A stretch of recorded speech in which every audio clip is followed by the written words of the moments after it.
have Brother Mann with us tonight. How many of you have never heard Brother Mann? Amen. Several have not. Oh boy, yeah, Brother Tudor. Okay. But anyway, I remember years back, Brother Mann came to Agape. He came every year, but he preached on the King James Bible, and I've often said it's probably one of the greatest messages or series that I'd ever heard on the King James. And so I hope you'll give him your undivided attention tonight. Come on, Brother Mann. Well, all right. How many of you wish you never heard Brother Mann speak? My wife was raising her hand, but anyway. Just kidding, just kidding. Well, it's good to be here. Good to see all of you. I'm going to move this out of the way if that's okay. Just pick it up and say, oh, hey, I like that. Sometimes you mess with that pulpit microphone and people get mad at you, but anyway. I remember at Agape, they got that little skinny one. And I got up there and I said, how does this thing work? And they said, oh, I mean, all the air in the room just left. Don't touch that microphone. I said, oh, I'm sorry, you know. Anyway, how many of you have never heard the story of the 7 green rubber balls? You've never heard it? You've never heard it. Tell us about it. Have you heard it? But I'm thinking, you know, the boy, every time I went over there, the boys said, tell us the 7 green rubber balls story. And anyway, I don't want you to hate me tonight, so I'm just gonna forget about it. But anyway, no, this dad, he decided, I'll give you the abbreviated version of it, okay, the abbreviated version, okay, and you're still going to hate me. But anyway, so this dad, his son was going into school, and the dad went to his son and said, now, son, here's the deal. If you don't get in trouble and you have the best grades in your class, at the end of the year, I'll buy you anything that you want. And so that was the deal. And so he goes all the way through kindergarten, never got in trouble, had the best grades in his kindergarten class, and he graduated, you know, summa cum laude from kindergarten. And his dad went to him and said, son, you know, you didn't get in trouble. You got the best grades in your class. Now, what do you want? He said, Dad, I want 7 green rubber balls. Dad said, now, son, I'll buy you anything. What do you want? Dad, I want 7 green rubber balls. Okay, so they get in the car, go to the store, they find 7 green rubber balls. He takes them home, runs upstairs, puts them in a box, puts them back in the closet, never touches them. Okay, first grade, same deal. I'll buy you anything that you want. So he goes through all the way through first grade. Don, don't you just love it? Is this giving you flashbacks here? And he goes all the way through first grade, never got in trouble, and best grades in his class. Dad says, son, what do you want? And his son said, Dad, give me 7 green rubber balls. And so said, son, I bought you 7 last year and you haven't done anything with them. He said, I know, Dad, but I want 7 green rubber balls. So they went to the store, found the 7 green rubber balls, buys them, takes them upstairs, gets the box out of the closet, puts the balls in the closet, never touches them. Second grade, exact same thing happened. Third grade, the exact same thing happened. Fourth grade, fifth grade, sixth grade, seventh grade, eighth grade, ninth grade, 10th grade, and 11th grade. Every year, the son asked for 7 green rubber balls. Every year, he put them in his closet. Every year, he never touched them. Now he's his senior year, okay? Big deal, senior year, right? And so Dad says, son, I'll buy you anything that you want. Okay, Dad. So he gets all the way through his senior year of high school, never got in trouble, and Brother Whalen never got in trouble, and then he got best grades in his class, and he really did graduate summa cum laude, okay? I mean, he was the who's who of everything, and I mean, first, you know. And so his dad goes to him at the end of the graduation service and said, now, son, what do you want? And the son said, Dad, I want a red sports car. Well, now, son, that's what I've been talking about all these years, and every year all you wanted was 7 green rubber balls, and you never did anything with them. They're up in your closet. He said, I know, Dad, but I want a red sports car, and I know exactly where it is. I know how much it costs. Let's go. So they get in the family car. They go to the car dealership. The dad buys him the red sports car that he wanted. The kid, all of a sudden, jumps in without opening the door because the top was down, turns it on, slams it in reverse because it's a 5-speed on the floor, slams it in reverse, pops the clutch, burns his tires, stops, slams it in first gear, pops the clutch again, and burns the tires going out of the parking lot of the car dealership. And the dad said, "What in the world? My son never drives like that." Well, it's because he's driving the family station wagon. But anyway, so he gets in his car and he's trying to catch up to his son. And, you know, what in the world? He's driving crazy. I mean, he's just going nuts. What's going on here? And so he gets, so he recognizes that they're heading for the house. So the son, he slides sideways into the driveway there at the house, turns it off, he jumps out, runs upstairs, goes up to the closet, gets the box of all those green rubber balls, comes running back downstairs, puts them in the back little space behind the two front seats, because there's only 2 seats in the sports car, sticks them down in there, he jumps back in, turns it on, pops it in clutch, pops it in reverse, pops the clutch, burns the tires out, gets out in the road, slams it in first gear and pops the clutch again. He takes off down the road. And his dad's saying, "What in the world?" So his dad turns the car around the driveway and is catching up to him. Well, they get out on the freeway.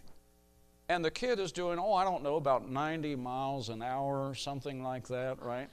And he passes by the policeman, and the policeman don't pull him over like he did you. But anyway, but his dad's, "What in the world's going on? What in the world?" You know, all of a sudden, a little squirrel runs out in front of the boy.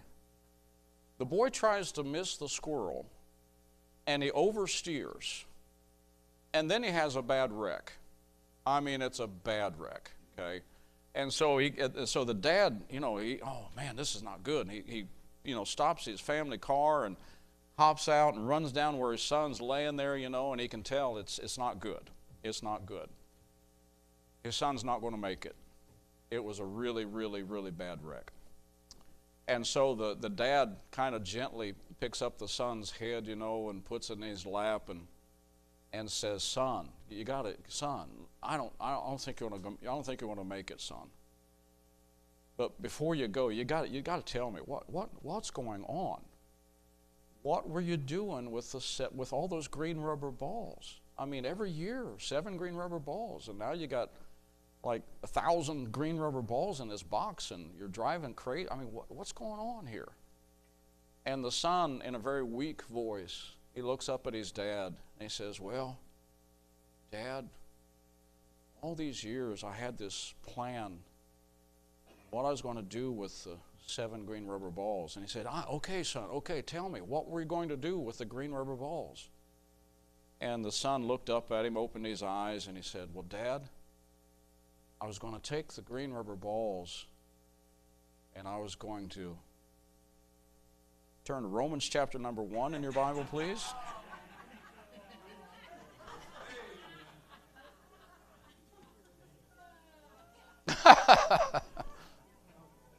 That's terrible, isn't it? Merry Christmas. I had boys come to me 6 months later and say, "What was he going to do?"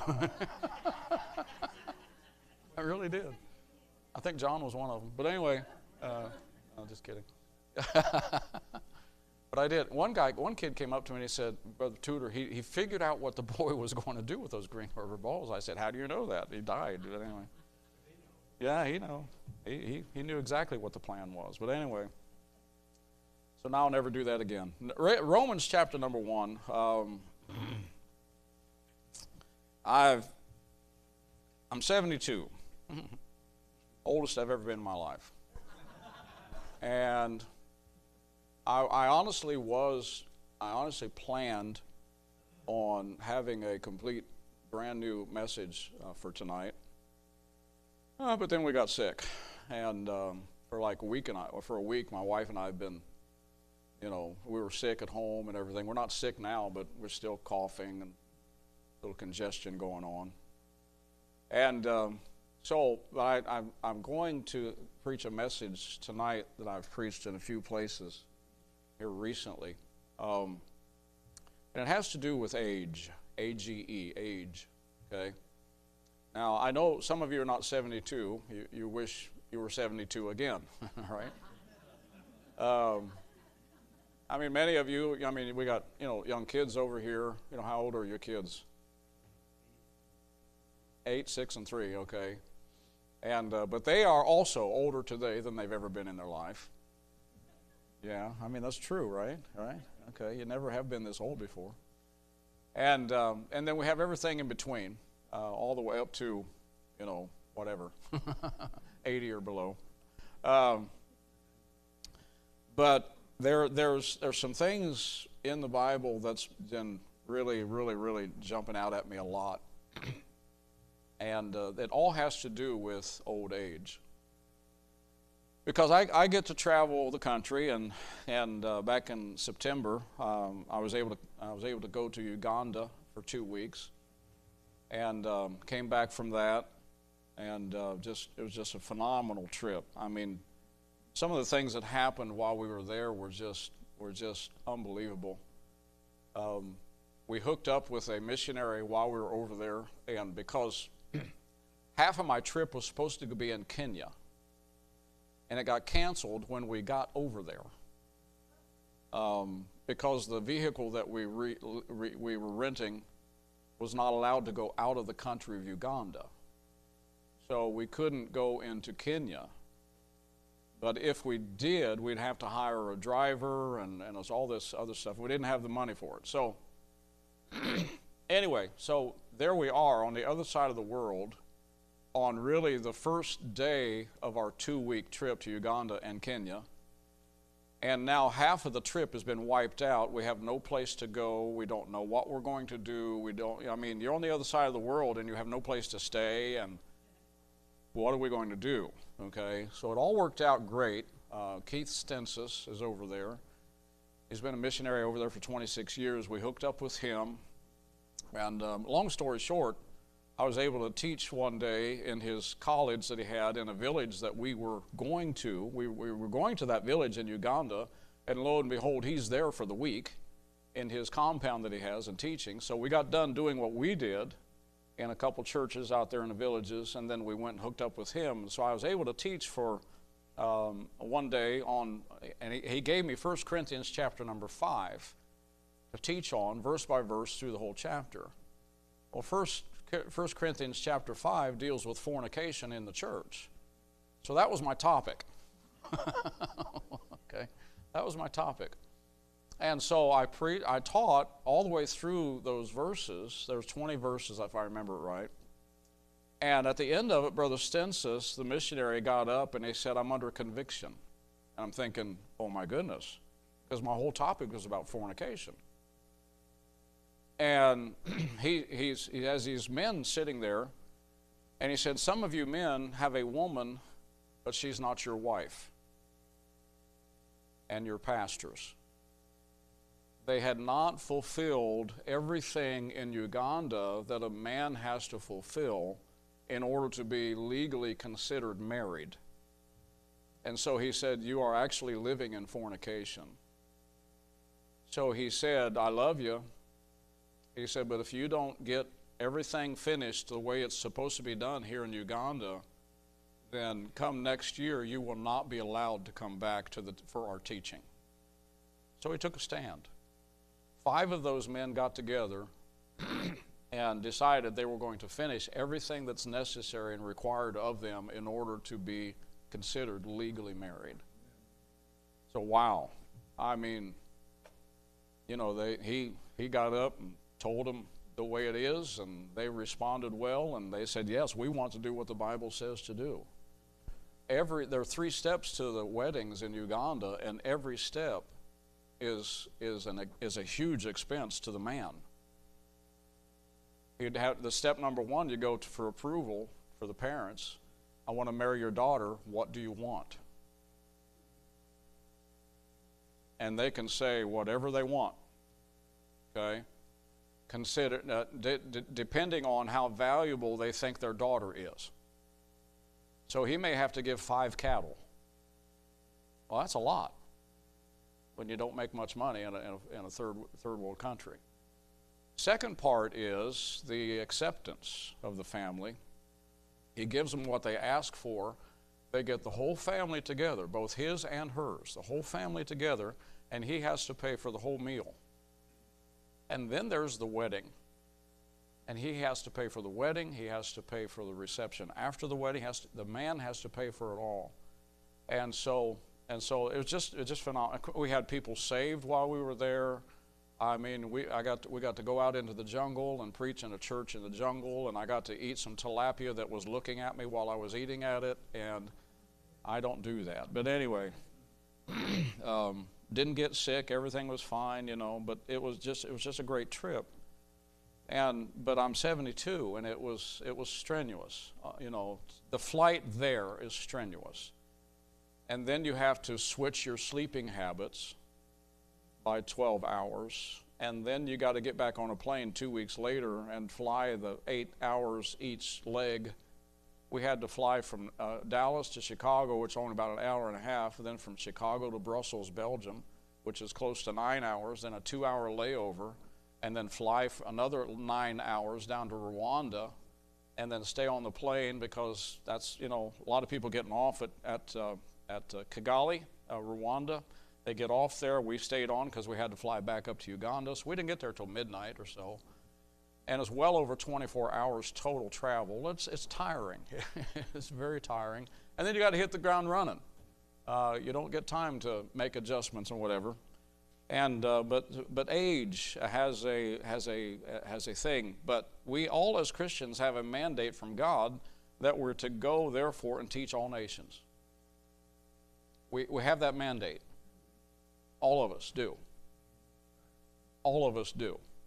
I don't care how old you are, and I don't care how young you are, we all have the mandate from God that we're to go into all the world and preach the gospel to every creature. We're supposed to do what we can do. Okay? You may not be able to get on a plane and go to another country, but you can support the missionaries that do. You may not be able to do whatever, but you can come on Saturdays and go soul winning here in the neighborhood.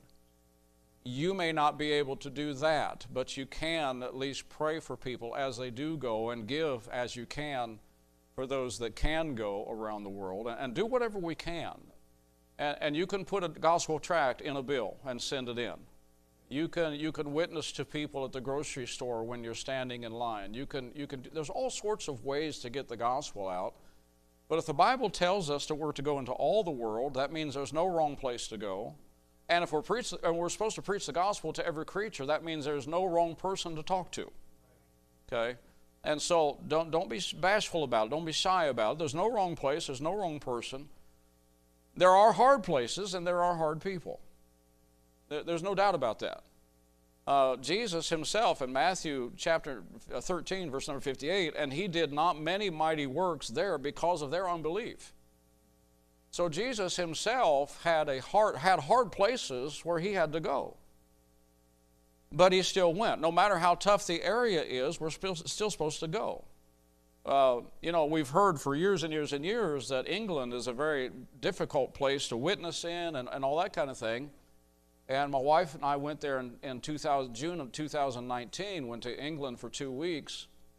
And they were kind, they were considerate, and we passed out John and Romans everywhere, went house to house and door to door. But we did have some people saved while we were there. And it's not as easy as some other places, but Jesus himself had a tough place to go, and he couldn't do many mighty works there because of their unbelief. But we're still supposed to go. It doesn't matter what the circumstances are, we're still supposed to go. It doesn't matter how unbelieving the people are, we're still supposed to go. I've got an invitation to go to Pakistan. Anybody want to go with me? I'm seriously not considering going to Pakistan. But anyway, I've got people, as we were praying back here, and man, I'm going in my mind, I'm thinking about people in Zambia and people in Zimbabwe and one young man in South Africa and a man over in Nigeria. The people in Uganda, the man in Kenya that I was supposed to be with and had to cancel the meeting, and people in India that they've lost their building because of a windstorm, people in Zimbabwe that their building collapsed on them, their church building collapsed on them, again because of a windstorm. And there's all these needs around the country and people asking for this and people asking help over here. And I'm thinking, I'm only one person. How can I do all this? I'm starting to seriously think about people that I know and going up to them and possibly asking, look, I can't go to all these places. Could you go for me? And so there's plenty to do. Yes, there are hard people, but we're still supposed to go. Moses did not allow Pharaoh's hardness to stop him. He still went into the Pharaoh. Jesus did not hesitate to do in a hard place what he did everywhere else. He still went. Paul still witnessed to Agrippa regardless of the outcome. I mean, there he was talking the Roman leaders and said, almost, thou persuadest me to be a Christian, but he still gave his testimony there. He still did what he was supposed to do. But it's getting harder, isn't it? For a tutor, it's getting harder just to get out of bed. You know you're old when you grunt when you sit down and you grunt when you stand up. You know you're old when it hurts when you're sitting down, and it hurts as you're sitting down, and then it hurts when you're getting up. You know you're getting old. You know things are happening. But Paul in Romans chapter number 1, you can almost hear the cry of Paul as he writes to the Christians there in Rome. Romans chapter number 1, I'm going to start reading verse number 8. First, I thank my God through Jesus Christ for you all, that your faith is spoken of throughout the whole world. So he said, you folks, everybody has heard about your faith there. And then he goes on, verse 9, for God is my witness, whom I serve with my spirit in the gospel of his Son. So he's saying, what I'm going to tell you now is true. God knows it's true. He said that without ceasing I make mention of you always in my prayers. So he's writing to the Christians in Rome, and he says, your faith is being talked about all over the place. And I want you to know, and God knows this is true, that I've been praying for you. I pray for you all the time. He said, making requests, here's what he prayed for. Making requests, verse number 10, if by any means now at length I might have a prosperous journey by the will of God to come unto you. I've got people begging me to come to their country. I was just in North Carolina just a few weeks ago, and a church there, the pastor, after I preached the message, I'm sitting there, and he turns around to me and he says, I've been thinking about this the whole service. He turns around to me and says, Brother Mann, how much is a ticket, round-trip ticket to Uganda? And I said, $1,300. And he said, I need a motion in a second that we write him a check for $1,300 so he can get back to Uganda. So I guess I'm going back to Uganda in May. That church ended up giving me a total of around $1,700, which is a good start on a trip to Uganda. I need a little bit more because I'll be there at least 3 weeks, possibly close to 4 weeks I'll be gone, possibly. But I got to look at Taylor's graduation because I think it's during that time I got to come back for that graduation. One of our grandsons graduated from high school. So here's the Apostle Paul. He said, I make a request that by any means, now at length, I may have a prosperous journey by the will of God to come unto you. So he wanted to go to them. He said, verse 11, for I long to see you, that I may impart unto you some spiritual gift, to the end you may be established. And that's the purpose I want to go back to Uganda, because there's a lot of teaching and preaching that needs to be done there to help those people, to help establish them even more so, with what little education they have, and with what little things available to them that they have. They need to understand a little bit better how to study the Bible, to make the maximum use of the Bible in what time that they have, as they're also trying to survive. He said, verse number 12, that is, that I may be comforted together with you by the mutual faith, both of you and me. It's kind of comforting when you go to another country, never met people, but you feel like you're their brother and sister because you have that commonality of Jesus Christ in your life. It's really encouraging. Really, really is. It's fun. Verse number 13, I will not have you ignorant, brother, that oftentimes I purposed to come unto you, but was let hitherto. He wanted to go before, but was not able to. That I might have some fruit among you, even as among other Gentiles. We gave our testimony in the missionary census college. We were up in that village for a week, and then we traded. We left there, and then went back to his home down in Masaka, which is on the western side of Lake Victoria. And we taught in his college that he has there and everything, and we gave our testimony about salvation. And after we got back, I got an email from him, and I said, hey, Just wanted you to know that because of your testimony, one of the men that's being taught in the college trusted Christ as his personal Savior. And so there's just all sorts of things. So we have some fruit there. And I want to be able to go back there and see some of those people and be with those people again. And he said, I might have some fruit among you also, even as among other Gentiles. Verse number 14 tells us the heartbeat of the Apostle Paul. He said, I'm debtor. I'm debtor both to the Greeks, to the barbarians, both to the wise and to the unwise. So there's the Apostle Paul. He said, I'm a debtor. He revealed his heart. He revealed his motivation. He revealed what he felt his duty was. And he revealed what he felt his responsibility was, and that's to get the gospel to you that are at Rome also, in verse number 15. Not too long ago, I was sitting in church back home, back in Longview. I was sitting in church, and I was kind of having one of those victim moments.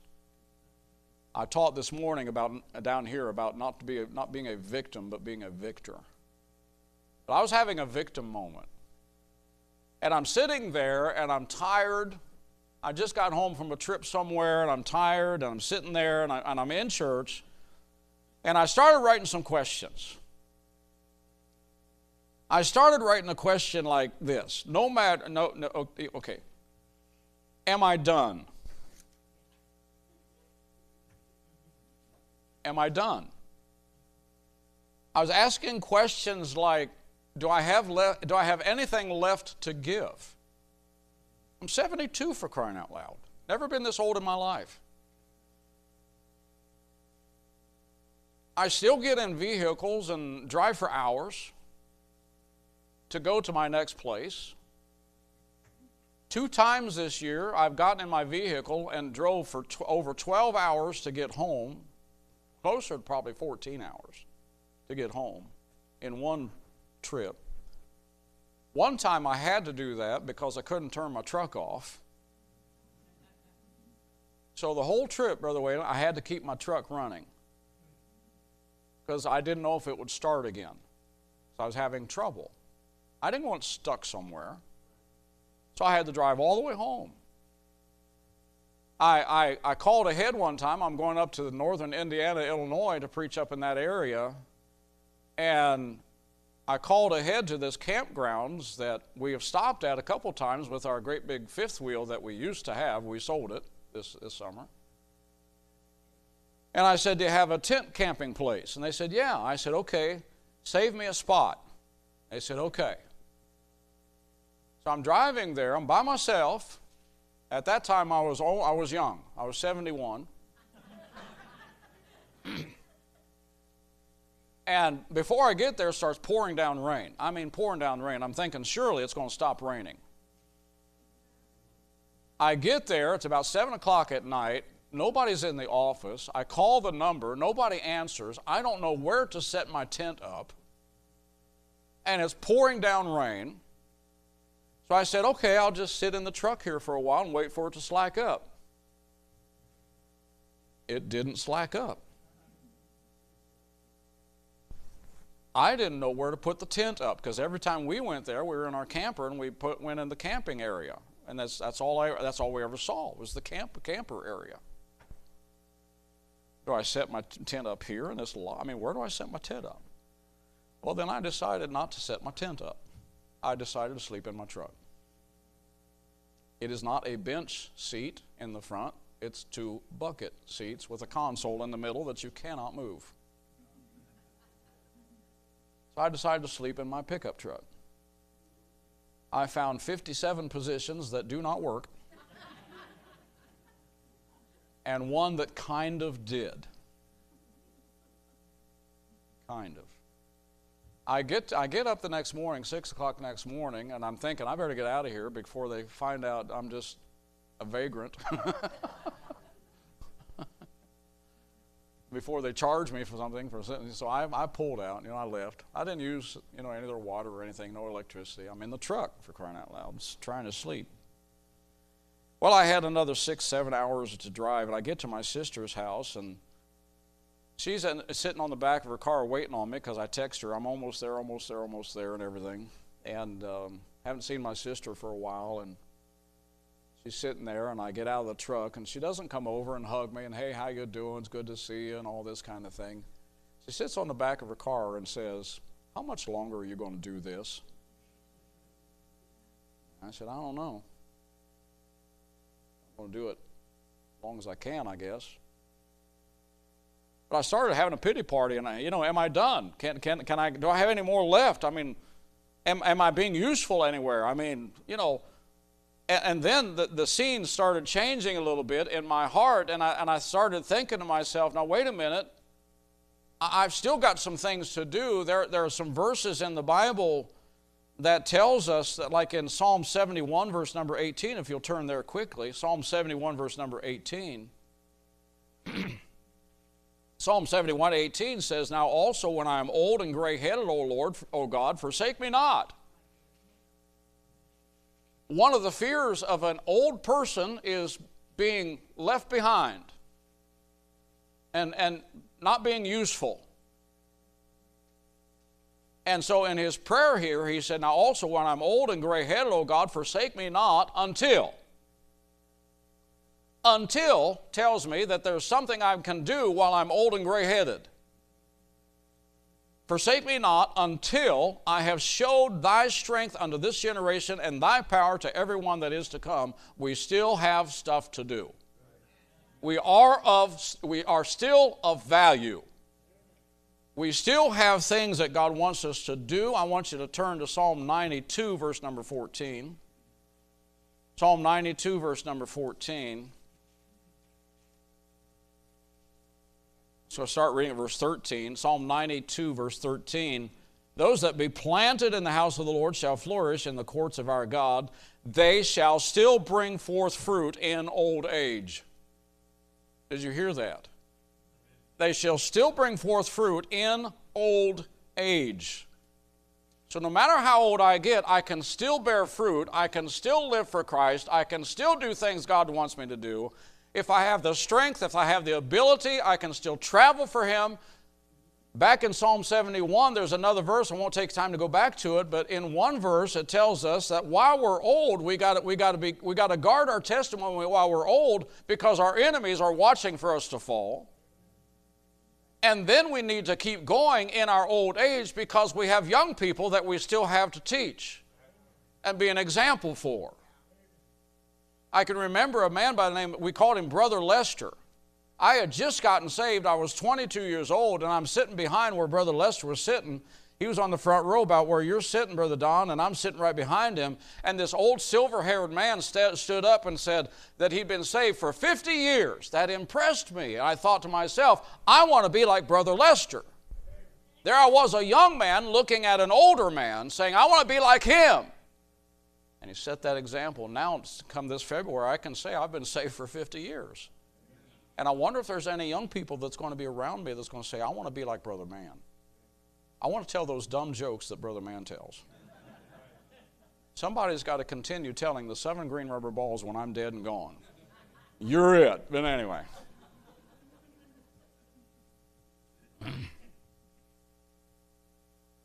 But we get older and we wonder, are the younger people going to stand?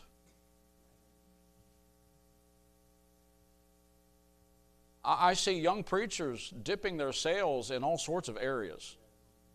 It's bothering me. I need to stay alive a long time.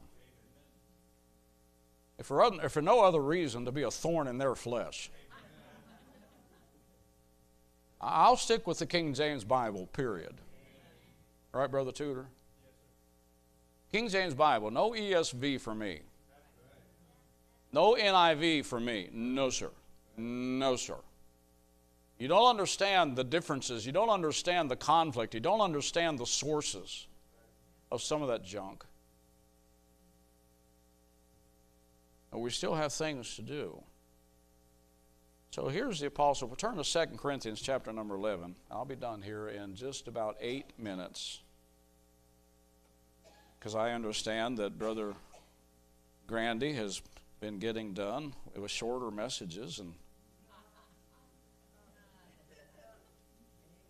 I'm praying for him because I think he's backslidden. But anyway, just kidding, brother. I'm sorry.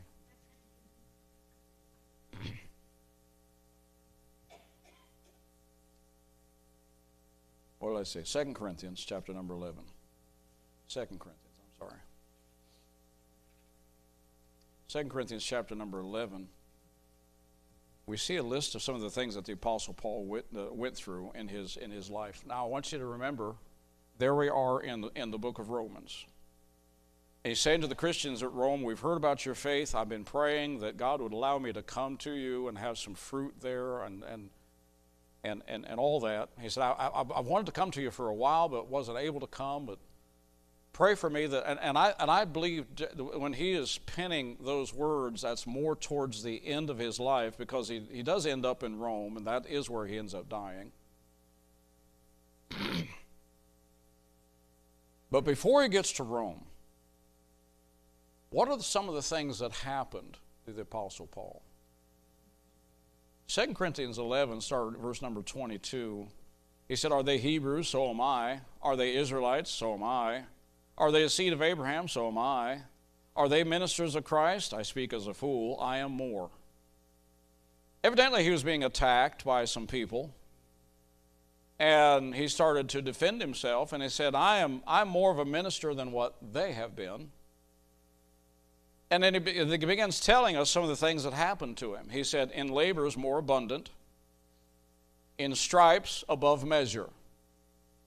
I mean, so many stripes that they were above measure. We're talking about stripes on his body. In labors more abundant, in stripes above measure, in prisons more frequent. So he's labored. He's received who knows how many stripes total.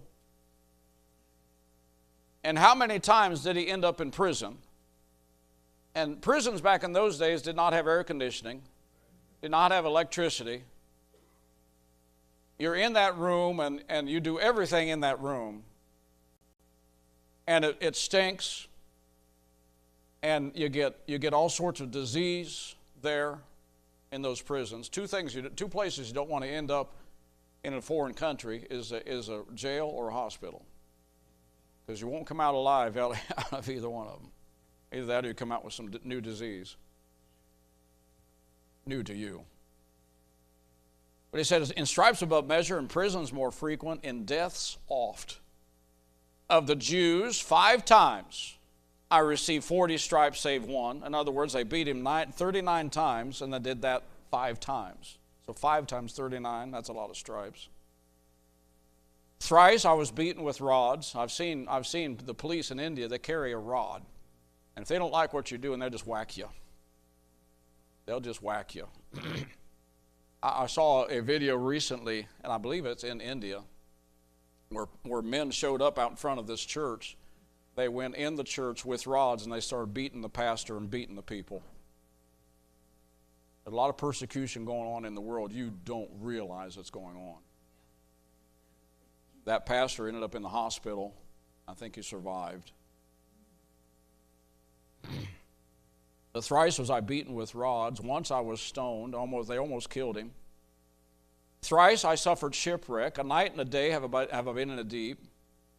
In journeyings often, in perils of waters, in perils of robbers, in perils of mine own countrymen, in perils by the heathen, in perils in the city, in perils in the wilderness, in perils in the sea, in perils among false brethren, in weariness and painfulness, in watchings often, in hunger and thirst, in fastings often, in cold and nakedness. You turn to Philippians 4:13, he talks about, chapter 4, he talks about he knows how to both be abound and to be abased. He knows how to suffer need and how to have plenty. And then verse 13, he says, I can do all those things through Christ which strengthens me. And he said earlier, I've learned in whatever condition, whatever state I'm in, I've learned therewith to be content.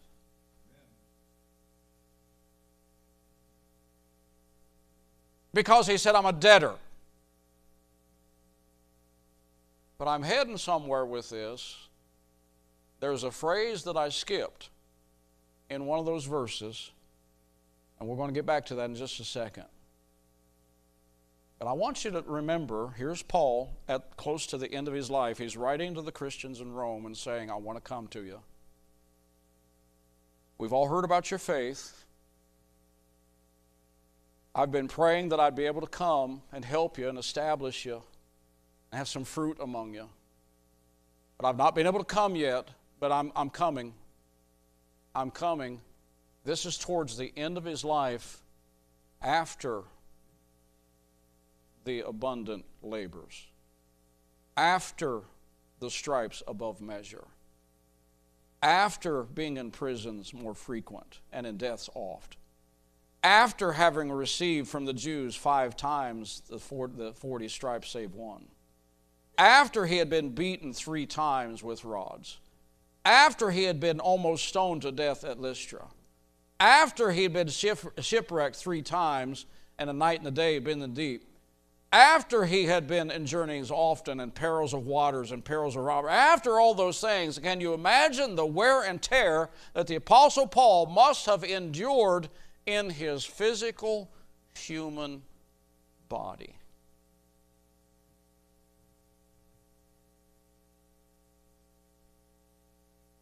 My goodness.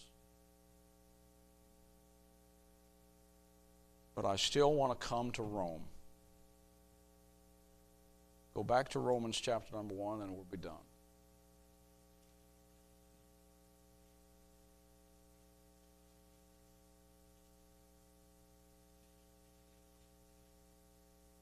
Let me read some of the verses again. I'll start reading at verse 13. I would not have you ignorant, brethren. Oftentimes I purposed to come unto you, but was let hitherto, that I might have some fruit among you also, even as among other Gentiles. I am debtor both to the Greeks and to the barbarians, both to the wise and to the unwise. And here's the phrase that I left out on purpose. So as much as in me is, I'm ready to preach the gospel to you that are at Rome also.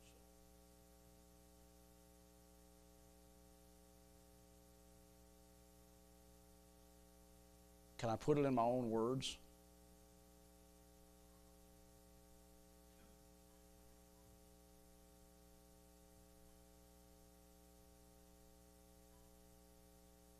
With whatever I've got left,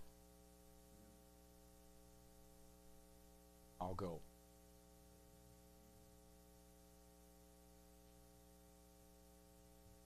With whatever I've got left. So as much as in me is. For the tutor, I'm there.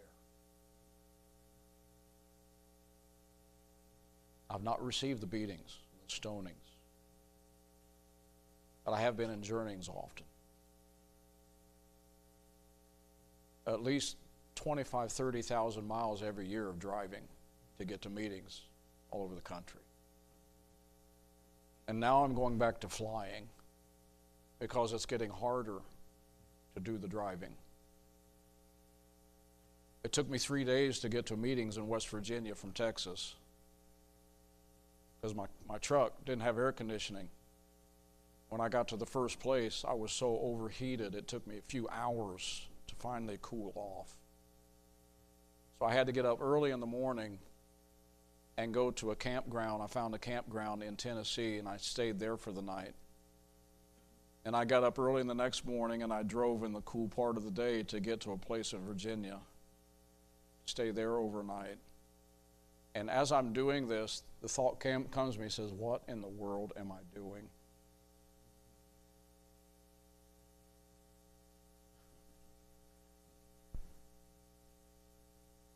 As much as in me is. Let's go. Is there any place to really quit serving God? I think when I've drawn my last breath, and that will come eventually, I'm fighting it. I know I'm not supposed to die yet because I don't have dying grace. I think when I come to the point where I says, okay, I'm ready to go, then fine. But I don't want to get to the place, Mrs. Tudor, where I saw John R. Rice, where he had to stop in the middle of his preaching. Remember that? And one well-known preacher, won't say who, that as he was preaching, he lost control of his bodily functions and embarrassed himself. I don't want to get to that point. I've often said I wanted to live to be 100. But the older I get, I'm saying, no, not so much. Not so much. If it hurts this much now, my mom and my grandma both lived to be 93 and 94, somewhere in there. They both went senile. I think I'm partially there already. But as much as in me is, let's go. Let's not quit. Let's not back up. We've got young people we've got to teach and set the example for. We've got enemies that are waiting for us to fall so they can have something to accuse us of. And if all of a sudden we stop going to church on Wednesday night, well, it's hard to drive at nighttime. Okay, find somebody that'll help you drive at night. But go. Somebody's watching. I want to be like Brother Lester. I want to be like Lee Robertson. Some of those old warriors that they didn't quit. They did the best they could as long as they could. Just a few months before Lee Robertson died, and I'll quit, I got to spend 3 hours with him. Yeah. In his house. We took him from there to his favorite restaurant. The waitress came out, started rubbing him on the shoulder. Oh, Brother Robertson, how you doing? And I'm thinking, get your hand off of that man. Don't you know who that is? He just talked back to her and talked a little conversation. The waitress left, and 3 minutes later, she came out with food. He didn't order any food, but she knew what he wanted because he goes there every day. And then got to go in his office, and he prayed with me, laid his hands on my head and prayed with me. I'm thinking, I want to be like Lee Robertson. I want to be like him. I just keep going. I challenge you to do the same thing. Father, thank you for the day. Thank you for loving us now. I pray that you just help us. And Father, I didn't get as rowdy as I thought I would, but that's okay. I think we made the point. I pray that the people will remember that little phrase, so as much as in me is. With whatever I have left, I'm going to serve him till the day that my body is done. My heart stops, and it's over. But then it's not really over, Father. It's just beginning. Thankful for heaven, thankful that we know that we have heaven in our future by faith in Christ Jesus. Thank you for loving us.